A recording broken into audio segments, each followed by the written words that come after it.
Actually, Sonic Branding, this workshop is going to be pretty hang loose, and I want you all to feel free to ask questions, and whatever. And I'm going to go through several case studies that basically, by the time it's over, you should have a pretty good idea of what Sonic Branding is. But Sonic Branding has actually been around forever. Back when the cavemen would hear lightning, they would go, "Oh, I need to go into the cave." Or the farmer hears the crow and he goes, "Oh, I need to get up and get off the field." When you're on the phone to somebody in the background and you hear the outlook sound, you've got mail. That's all. Those are what we call sonic brands. Basically, there are things that stick in your brain, and they evoke some kind of emotional connection. So that being said, this is always kind of fun here at the front. I'm going to start off. We ready to go here? Yeah.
So a lot of people say, what's the big secret? Well, we call it sonic branding.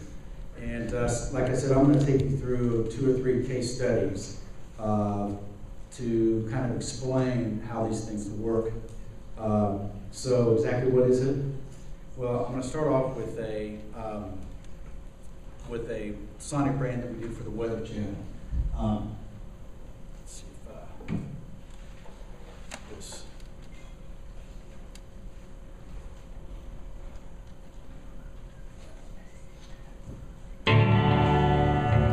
When several years ago, when the Weather Channel wanted to relaunch and rebrand their network, they wanted to come up not only with a look, graphic look, but they wanted to come up with a sound, a special sound. So, let's see what to do with this thing here.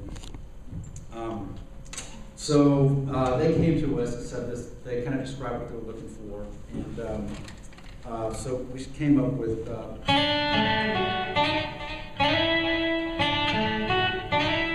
Not exactly genius, but we wanted. It's very simple. And so we wanted to see how it worked with a chime. And we wanted to see how it might work in some chords. So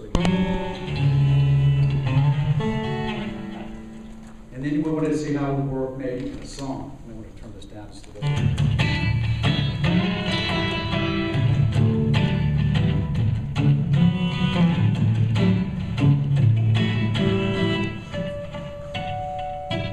So those are the 4 notes that they work with. So then when we put the whole thing together, we go like this.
basically see how a set of 4 simple notes can translate into a variety of different emotions and different emotional connections.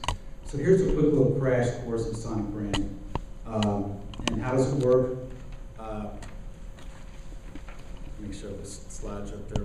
By carefully placing a particular sound and audio logo in close proximity to various aspects of the product's brand or their marketing position, over time, the audience will recall that brand upon hearing the logo. So sonic branding is basically that tune that you can't get out of your head, the tune that you love and hate. And you think of some critical elements that identifies your brand, like American Idol or even Jaws, the first 2 notes of Jaws, like Ballon, NBC, CNN. These are all things that when you hear them from across the room, you don't even have to look at the TV. And it's like chewing gum stuck in your mind. It's often the melody that lingers long after the show is over. In many cases, the product's even gone. A lot of those little famous melodies you heard at the front, those shows haven't been on the air in years and years and years. Yet many people can hear the first 2 or 3 notes. Some people say, why is it so hard to learn history, but it's so easy to learn your ABCs? Well, you learn your ABCs because you're singing. So it's that unmistakable tune or series of notes that you instantly recognize, even if the TV's only on in the background. It's the aural equivalent to your graphic logo, and it taps into the brain's most powerful memory sense, which is sound. Brands delivered sonically reach a place in the human mind that visual branding just can't reach and won't reach. So I'm going to address several aspects of sonic branding. First is because there's a science to it, there's an art to it. And this first guy here, we've been fortunate over the years to do a number of these workshops and be able to have people like this on the panel, so we get some good clips. But anyway, this Dr. Saul is a noted audiologist in Beverly Hills, and he's going to kind of speak to the science to it. At the time that the sound gets into the hearing nerve, we have 2 types of information. What is the frequency or the pitch of the sound and how loud it is. But by the time it gets to the brain, a lot of things have changed. The sound gets categorized, it gets labeled, it's filtered, it's amplified or de-amplified, it's focused or defocused on, and it does a lot of things. This area that it's labeled SCP or subcortical pathway is the center for processing all the sounds, no matter what it is, whether it's music or whether it's any sound. This is how we can distinguish the sound of the snake in the grass versus the sound of the wind in the grass. Because for one of them, we got to get the heck out. And with the other one, it's very soothing. This brings me a story of my wife. When she, not that she's the snake, when she was with me in the beginning of our marriage, the thunderstorm could not wake her up. She could sleep through a thunderstorm without any problem.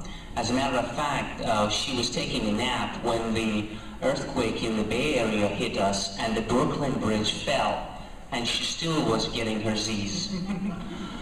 When we had our first baby, I was very concerned that, she's not going to get to the baby. So a lot of times when the baby was born, I started trying to nudge her. Before I knew it, she was at the crib. Later, I found out that the sound of the baby's movement, even the rustling of the baby's smallest sound, is programmed into these neuronal networks, what we call the SCP in here. And of the neural networks of the mother responds to this sound a lot more than it responds to any other sound. So the loudness of the sound is not as important as the message or the meaning that it conveys. That's why that song, it's very soft, it's very quiet, but it has a very strong message for us. So, very interesting stuff, because there is quite a science behind the art of sonic branding.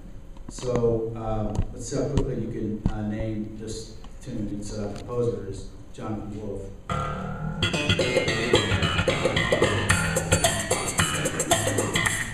think you all heard that before, right?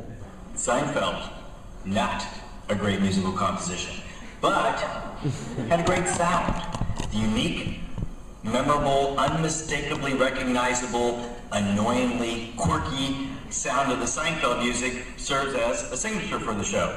A viewer hears the familiar music from another room and there's a Pavlovian response. Ooh, let's watch Seinfeld. And that's an example of what this panel today is about. Sonic branding. At the time, slap bass had not yet enjoyed celebrity status as a lead instrument.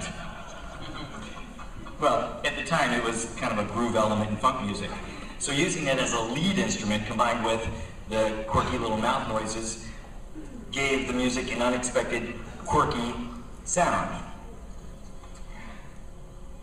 In later seasons, the show abandoned the monologues, and my bass sound, the sound of it for transition, evolved into, well, I used exaggerated EQ and compression and selective phasing. It became more nasal, more annoying, more Seinfeldian, and more of a sonic brand.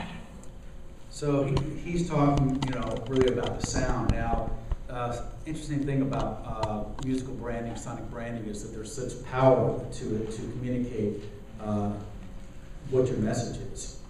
So, and imagine using that power to increase ratings, which is what TV shows allow us to all enjoy. At Headline News, music is a crucial part of the communications connection, emphasize connection, that we have with our audience. We consciously use music to guide our viewers through all our newscasts.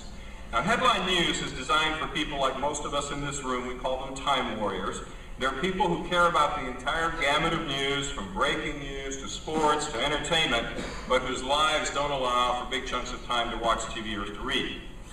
In a typical hour on Headline News, about 320 pieces of information are offered to the viewer, either on screen or from our anchors. 320 pieces of information. And I firmly believe that without music, we'd be hard-pressed to guide our viewers through this amount of information. For us, music is not an afterthought, it's a daily part of the decision-making process. Without words, music can tell our listeners about the importance or the urgency of a story. It can tell them whether they're on time during their morning routine, or it can simply tell them when a topic is moving from, say, sports to entertainment news. Let me close with a quick Stephen Arnold story. Poor Stephen had designed an entire music package for a brand new relaunch of the CNN network, and a year into this, actually about 9 months into this, lo and behold, Tay Ryan, my predecessor, was promoted to head up CNN USA, and I got promoted to do headlines. So Stephen comes in, doesn't have a clue who I am, right? Here's this 46-year-old fat man, and by the way, I weighed 50 pounds more back then than I do now. Atkins, thank you. Sits down, and he's giving me this stuff on the good old apple that he's got in front of him right now, right? So I look at it and say, no, you don't understand. I want to cross between Radar Love, Frankenstein, and Clearwater Revival. And he looks at me and goes, I can do that. A year later, CNN Headline News has the youngest demographic of any CNN or cable news network in this country, and I believe firmly, in part, it's because of the music. Thank you. Another big believer in the power of sonic branding is a guy named Frank Radis, who is the former head of NBC Advertising and Promotion. And I know we're all familiar with those three NBC note chimes, and he kind of speaks to that. When we do the music for the NBC Nightly News, called The Mission, which is actually the piece of music that covers almost all of NBC News, has a very recognizable piece of sound in it, and it's ba-ba-ba-ba. Those notes are incorporated at the end of every NBC Nightly News piece of music, whether it's an original piece of music that we bought, or a piece of music that our producers just didn't have enough time to go out and get something done original, and so we had to use a piece of library music, sorry. We had to use a piece of, actually, don't mind it, Steve. Use a piece of library music and add those notes to the end of it. It sonically brands that stuff. That's really important because, you know what, I am a firm believer that you use a piece of music that is appropriate to the story, that is appropriate to the promo, that is appropriate to that piece of videotape. That in fact you do not use the theme song of the show for all of the promos because it's just not going to be appropriate. The theme song may evoke a certain type of a feeling, some sensibility that is not the sensibility that you want that promo to evoke. So you sonically brand somewhere within it. So you'll hear a piece of NBC music, and at the end of a piece of music, you'll hear the 3 notes, the GEC, or you'll hear the sonic brand for NBC Nightly News. So I'm kind of curious, how many of you all in this room are looking into getting into some part of the business where music would be involved? And as we enter this new, not so much new, but everything becoming more and more mobile, social, network, and things like that, music is going to become have more and more of a role in terms of setting your product, your brand apart from other things. I'm going to kind of get into now a little more hardcore, kind of creative, so this was a case, I call it case study number 2. This is an assignment we had with the station in Louisiana. I was trying to find the email that I got. It's kind of interesting. Often what happens is we get a creative brief from the people that manage the station saying what they're trying to accomplish with the music. So I'll just kind of read this to you. Louisiana has had its fair share of setbacks over the last few years after suffering through Katrina, the Gulf oil spill, and beyond. New Orleans affiliate WGNO wanted to produce a campaign that would encourage residents. The campaign will be called God Bless Louisiana and feature the voice work from an actor, Wendell Pierce, in The Wire, Tremaine, and it needed to have soulful gospel music.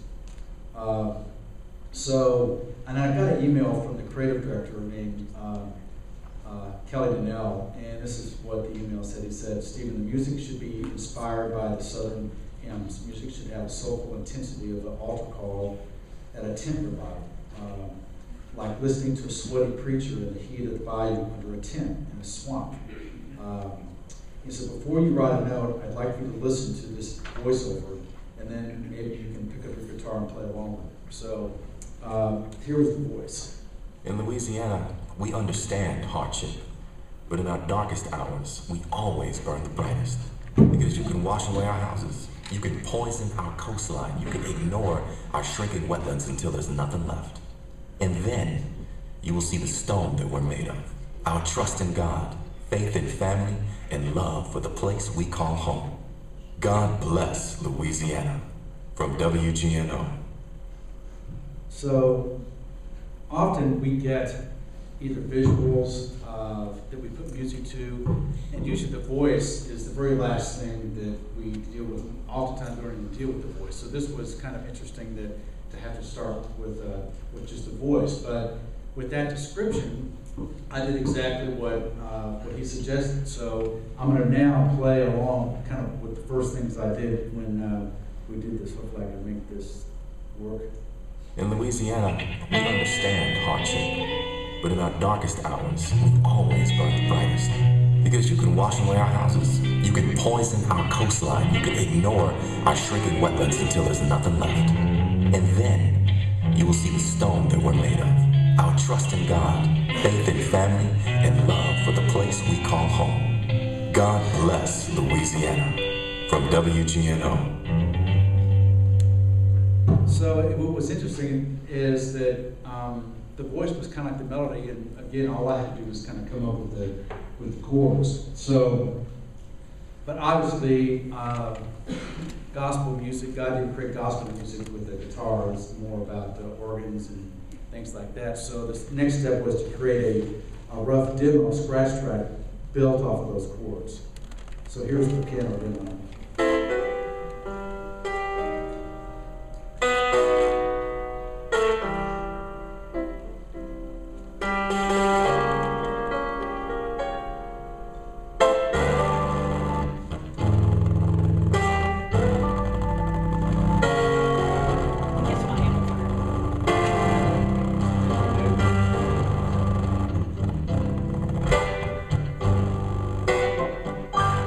Sorry about the distortion. There's something going wrong with the equipment, but you get the idea. So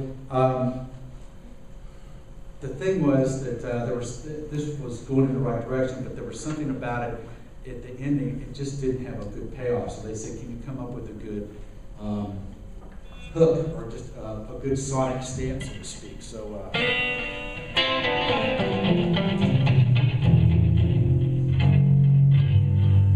so that would allow them to use just that one short little piece on a lot of the different promos.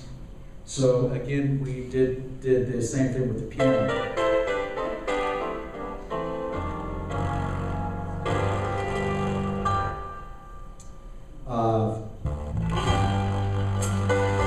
This is the final audio, the organ, piano, bass, guitar, drums.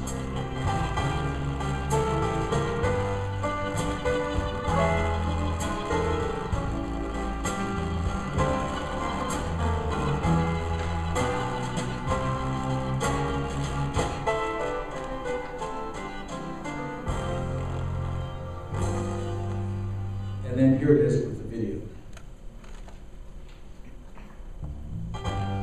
In Louisiana, we understand hardship. But in the darkest hours, we see possibilities. Because you can wash away our houses. You can poison our coastline. You can ignore our shrinking wetlands, and when there's nothing left, we'll still have all we need. Our trust in God, faith in family, and love for the place we call home. God bless Louisiana. Music has the power to connect emotionally and to deliver your message.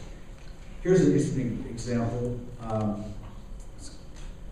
Here's a man, and he's running up some stairs, and it's a pretty lousy video, but we ended up putting 4 different kinds of music under the same video, and you can see what the difference was.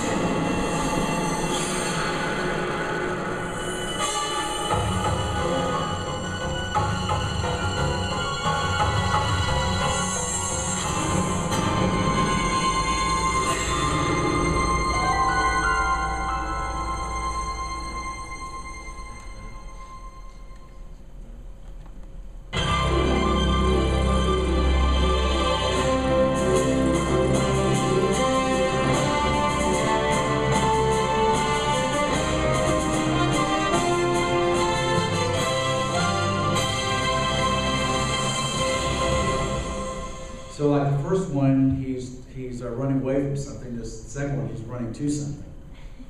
Same video, third video, romance.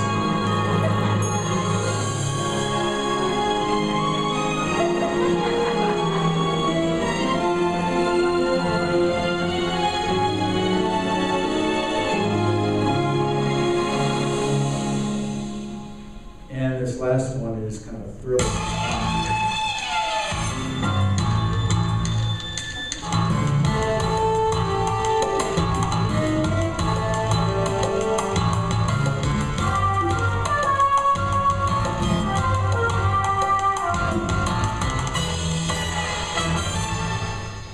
So you can see just how amazing things can happen, how you use your music. So music is so important. Music can tell a story, and your music choices are often going to be the most important choices that you're going to make when you're creating any kind of a advertisement, promotion, or even within a movie. Music and sound convey the emotional meaning of the message, and your emotional response is equal to the viewer connection. Here's a great example.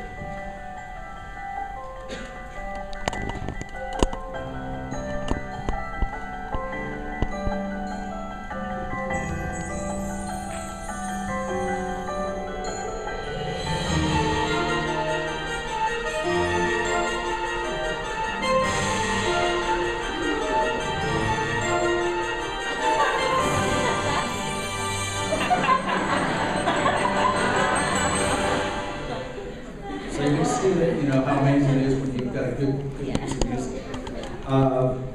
And nowadays, more and more things are becoming more and more local, to where we're all have friends on Facebook, and everything's becoming more social, local, and things like that. So here's a station in Dallas that wanted to tie in to on a local level with different places in Dallas using their theme.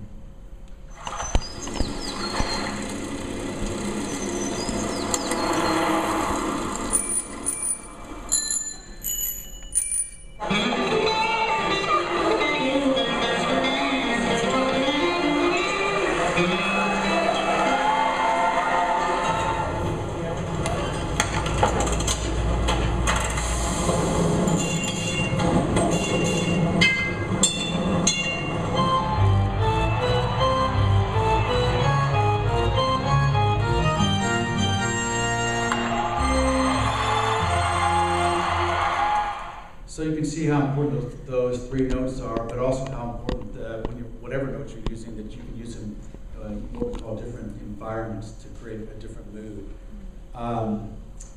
So this next case study here was a new show that launched recently on CNN called Aaron Burnett, and this was an assignment where they were pretty emphatic. They just wanted 4 or 5 notes as part of their logo, and that they wanted this music to be a little more edgy, a little more rock and roll, to stand out from a lot of the other. When you watch CNN, a lot of the music that's on CNN is very, very traditional. So we came up with these 4 notes.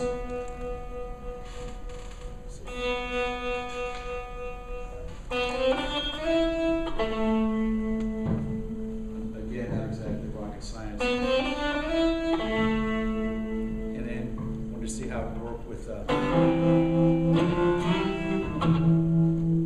then do a little tune with it.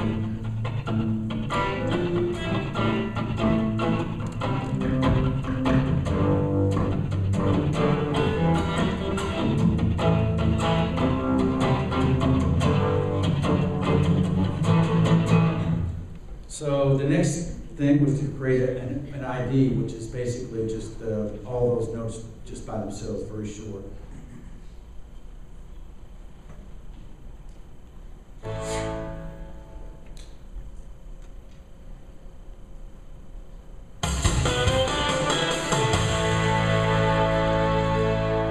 And then here was a longer version.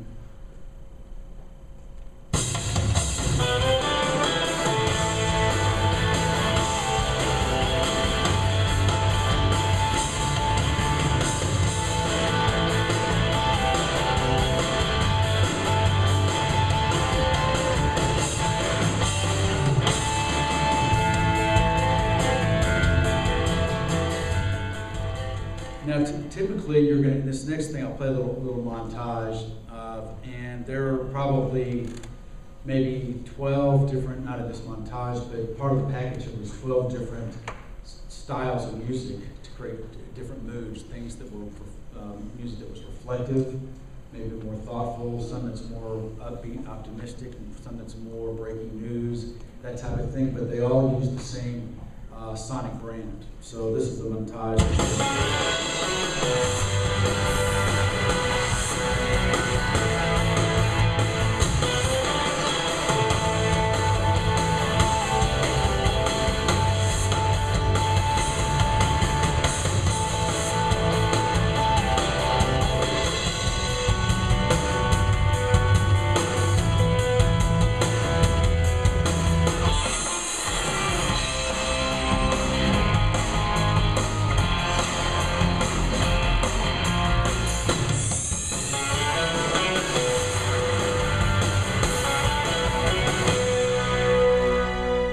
So if this just launched a couple of weeks ago, so if anybody here watches CNN, you'll see a pretty distinctive difference between this music for Aaron and most of the music for some of the other anchors. And that's what we call building your musical equity and building the sonic power of your brand. So we're getting here towards the end, but I wanted to kind of go over a few facts, looking at the changing TV landscape in the last 30 years. So right now, the present state of the media challenge is, if you think about it, and this is way before most of y'all's time, but 30 years ago, there were a scant 4 or 5 viewing options serving about 84 million American households. So today, we've grown to 116 million television households with the average of 183 viewing options per family. So to put this in perspective, the audience grew by less than 30%, and the viewing options grew by over 3,000%. So if you look at this graph, you can see here 30 years ago, viewers and numbers of channels on the right, not very many channels, not very many options. And then, and then you look 30 years later and look what's happened. The viewers have hardly moved, but the channels have grown. And then you add to that the thousands of options now available through web-based and mobile video options, and it's easy to see how we've truly become a network society.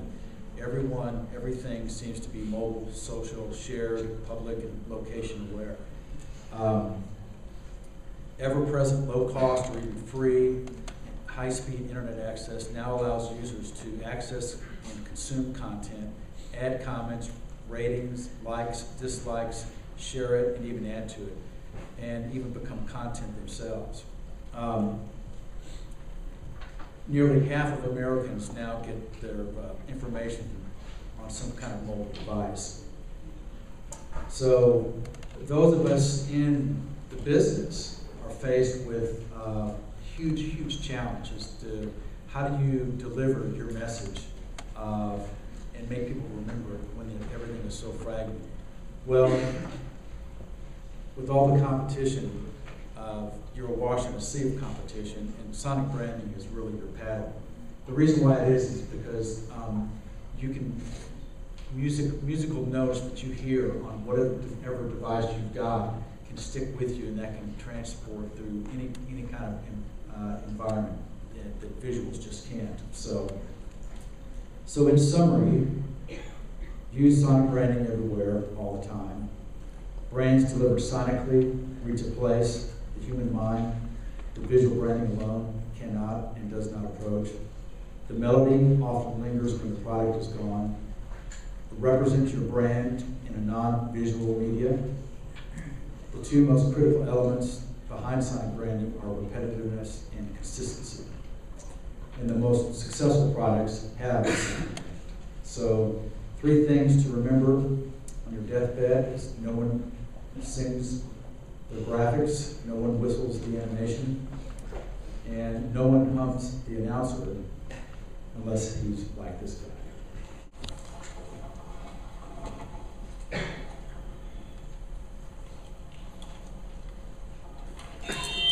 Whoa, feedback. All right, let's try this. It's the voiceover for a comedian movie trailer. Take 1. In a world where laughter was king. No in a world, Jack. What do you mean, no in a world? It's not that kind of movie. Oh, okay. In a land that... No in a land either.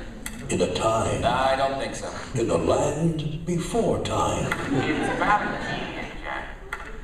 One man. No. When your life is no longer your own. What does that mean? When everything you know is wrong. That's wrong. In an outpost. No. On the edge of space. There's no space. A girl. No. 2 girls. No. Now. No. More than ever. Stop it. A renegade cop. I hate you. A robot renegade cop.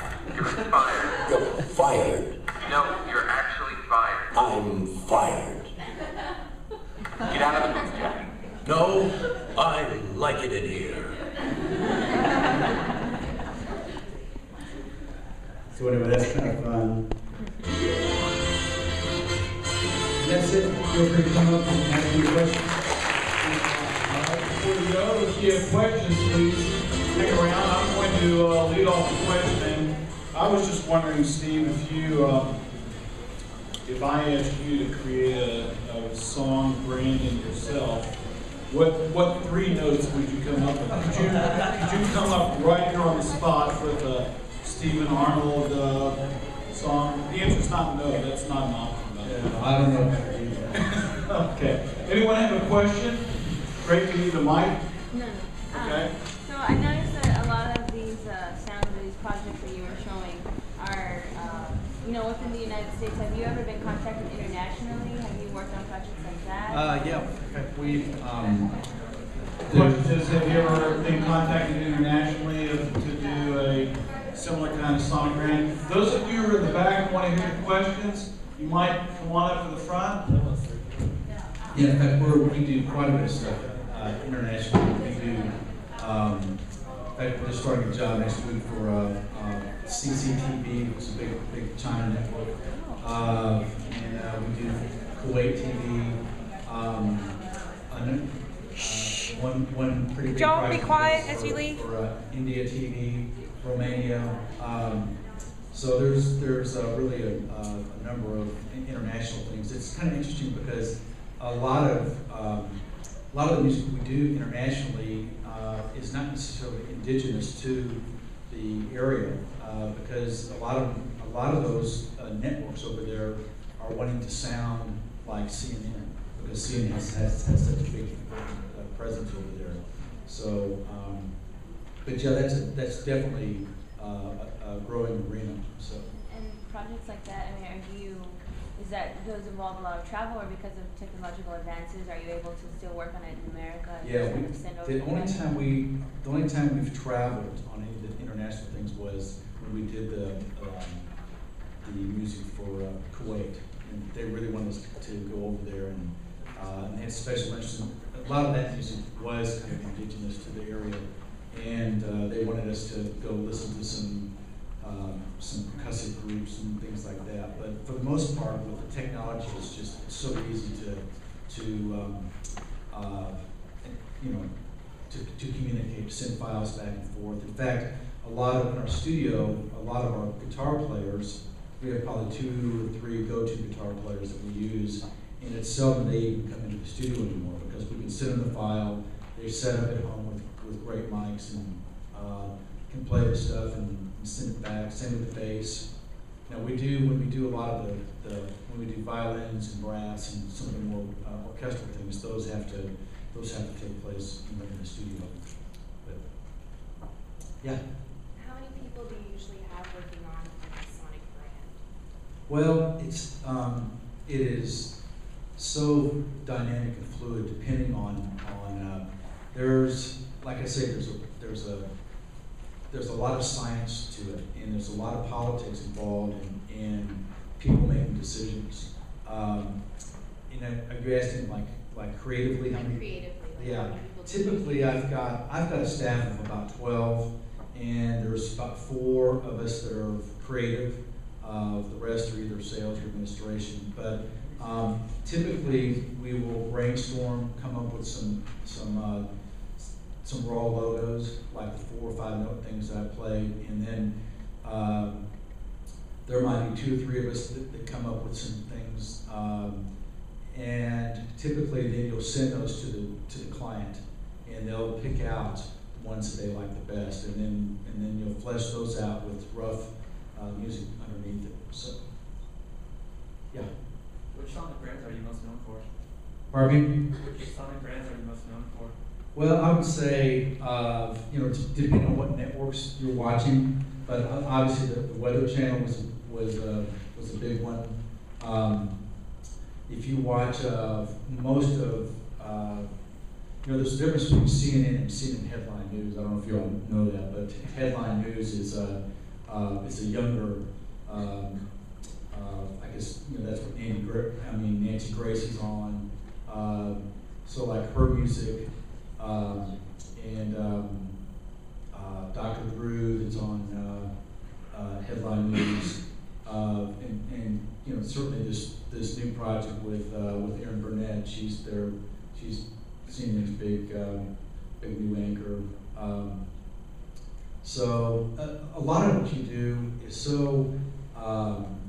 We all have our favorite channels and our favorite things that we look at and watch and things like that. So a lot of it are things that you all may not watch. We do a lot of stuff for Discovery, HBO, and like we do the music for the Shark stories and Expedition Great White, on Discovery, Nat Geo.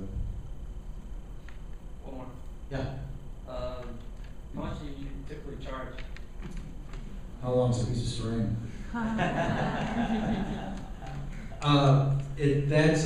It really varies depending on the scope of the project.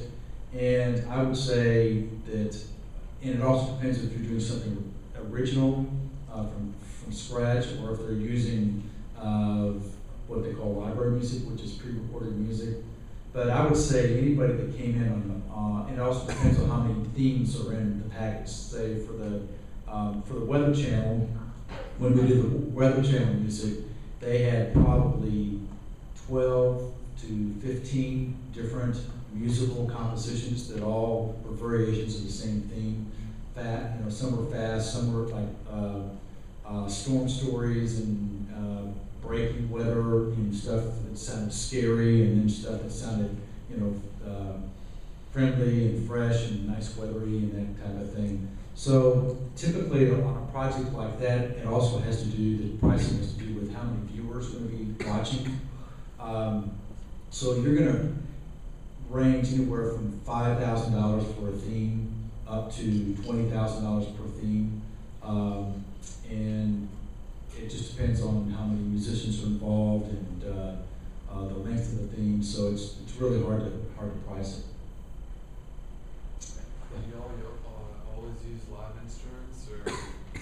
No, we do quite a bit, but there's a lot, like nowadays too, there's such amazing percussion samples that work really well.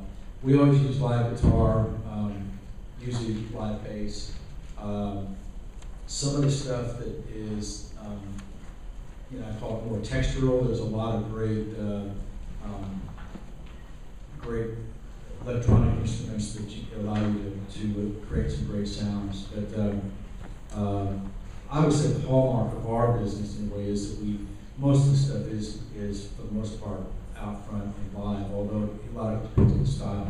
If you're doing something that's more electronic, obviously, or something that's more urban or hip hop or something. Yeah. How many instruments do you play? Basically, I play guitar and piano.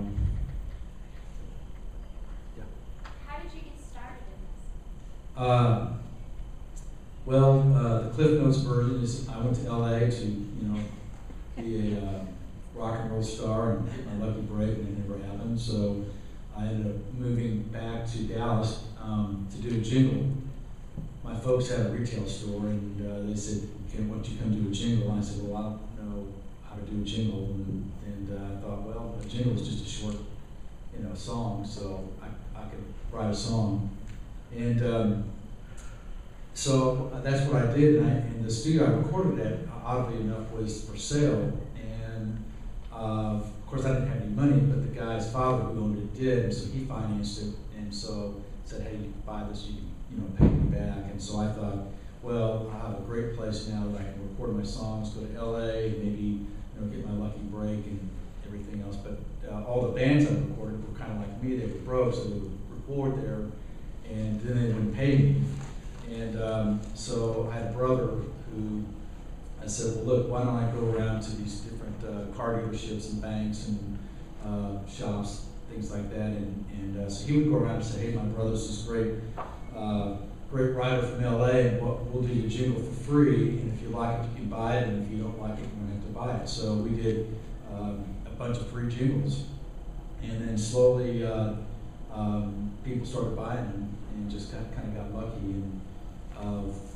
And one of the first TV stations needed a jingle for their station, so that's how I kind of got into the local TV world, and then things just went from there. Good break. Yeah, well, it's a lot of it's just hard work and being prepared when you get an opportunity. And a lot of it too is that when you try to surround yourself with really good people. I'm lucky that I've got some great people with me that make me look better than I am actually. So. Your brother was the best advertisement because he believed in you. Yeah, exactly. Have you written a book? Pardon me? Have you written a book? No. Although would you consider an audio Well, it is kind of interesting. I have a book coming out in December, but it's called The Story of Six Strings, and it's actually just a kind of a photo journal, like a good friend of mine who's a photographer. I collect guitars through the years, and so he's gone all around the country and taking pictures of these cool guitars in these different environments. And a lot of it's kind of interesting because, like for example, we did all the music for when CNN on 9/11 had their series called 10 years later, 10 years after. So there was a particular guitar that I did the music on for that. So he took that guitar up to the to Ground Zero and had took pictures of it. So anyway, but it's kind of a fun thing. Yeah. Sonic branding is something that you would typically find at a larger ad agency, or is what you do, such a specialty that it's kind of Well, you know what? It's kind of interesting. It's when I first thought of sonic branding, this was probably 10 years ago. I thought, wow, I'm gonna try to trademark that. And so I Googled it, and there was 10 trillion things on sonic branding. I went, well, so much for that. But a lot of people just call it. Listen to the cool little McDonald's jingles and all the different styles. They got their little notes, and that's it's really more musical equity. It's but people can call it different things, but it's really coming up with something that's short and catchy. And ad agencies, though, it depends on the ad agency. They do try to, I think, try to create brand awareness for their brand. I don't know that they would call it sonic branding, but anyway, I don't know if that answers your question or not. But yeah. What kind of software do you use? We use several different kinds. For most of my writing, I use a program called Performer. It's made by Mark of the Unicorn. It's basically a sequencer and like an audio workstation. We also use Pro Tools. We use a really great program called The Window, which is basically a digital audio workstation. So those are the kind of the three major programs. Do you have any enemies? What is that? Do you have any enemies? What, enemies? Yeah. Competitors, I mean. Competitors. We have lots of competitors, yes. It's very competitive. So. Well, anyway, hey, Jordan, thanks for coming out.